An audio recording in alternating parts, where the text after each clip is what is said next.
impressed upon the memory. The docks down the river, abreast of Woolwich, are imposing by their proportions and the vast scale of the ugliness that forms their surroundings, ugliness so picturesque as to become a delight to the eye. When one talks of the Thames docks, beauty is a vain word, but romance has lived too long upon this river not to have thrown a mantle of glamour upon its banks. The antiquity of the port appeals to the imagination by the long chain of adventurous enterprises that had their inception in the town and floated out into the world on the waters of the river. Even the newest of the docks, the Tilbury dock, shares in the glamour conferred by historical associations. Queen Elizabeth has made one of her progresses down there, not one of her journeys of pomp and ceremony, but an anxious business progress at a crisis of national history. The menace of that time has passed away, and now Tilbury is known by its docks. These are very modern, but their remoteness and isolation upon the Essex Marsh, the days of failure attending their creation, invested them with a romantic air. Nothing in those days could have been more striking than the vast, empty basins, surrounded by miles of bare quays and the ranges of cargo sheds, where 2 or 3 ships seemed lost like bewitched children in a forest of gaunt hydraulic cranes. One received a wonderful impression of utter abandonment, of wasted efficiency. From the first the Tilbury docks were very efficient and ready for their task, but they had come, perhaps, too soon into the field. A great future lies before Tilbury docks. They shall never fill a long-felt want, in the sacramental phrase that is applied to railways, tunnels, newspapers, and new editions of books. They were too early in the field. The want shall never be felt because, free of the trammels of the tide, easy of access, magnificent and desolate, they are already there, prepared to take and keep the biggest ships that float upon the sea.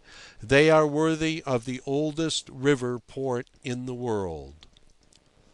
And, truth to say, for all the criticisms flung upon the heads of the dock companies, the other docks of the Thames are no disgrace to the town with a population greater than that of some commonwealths. The growth of London as a well-equipped port has been slow, while not unworthy of a great capital, of a great centre of distribution. It must not be forgotten that London has not the backing of great industrial districts or great fields of natural exploitation. In this it differs from Liverpool, from Cardiff, from Newcastle, from Glasgow, and therein the Thames differs from the Mersey, from the Tyne, from the Clyde. It is a historical river. It is a romantic stream flowing through the centre of great affairs, and for all the criticism of the river's administration, my contention is that its development has been worthy of its dignity. For a long time the stream itself could accommodate quite easily the overseas and coasting traffic. This was in the days when, in the part called the Pool, just below London Bridge, the vessels moored stem and stern in the very strength of the tide formed one solid mass like an island covered with a forest of gaunt leafless trees. And when the trade had grown too big for the river, there came the St. Catherine's docks and the London docks, magnificent undertakings answering to the need of their time. The same may be said of the other artificial lakes full of ships that go in and out upon this high road to all parts of the world. The labor of the imperial waterway goes on from generation to generation, goes on day and night.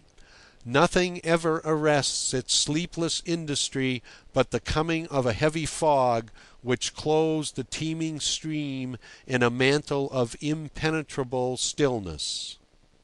After the gradual cessation of all sound and movement on the faithful river, only the ringing of ships' bells is heard, mysterious and muffled in the white vapour from London Bridge right down to the Nore, for miles and miles in a decrescendo tinkling, to where the estuary broadens out into the North Sea, and the anchored ships lie scattered thinly in the shrouded channels between the sandbanks of the Thames mouth. Through the long and glorious tale of years of the river's strenuous service to its people, these are its only breathing times. End of chapter 32.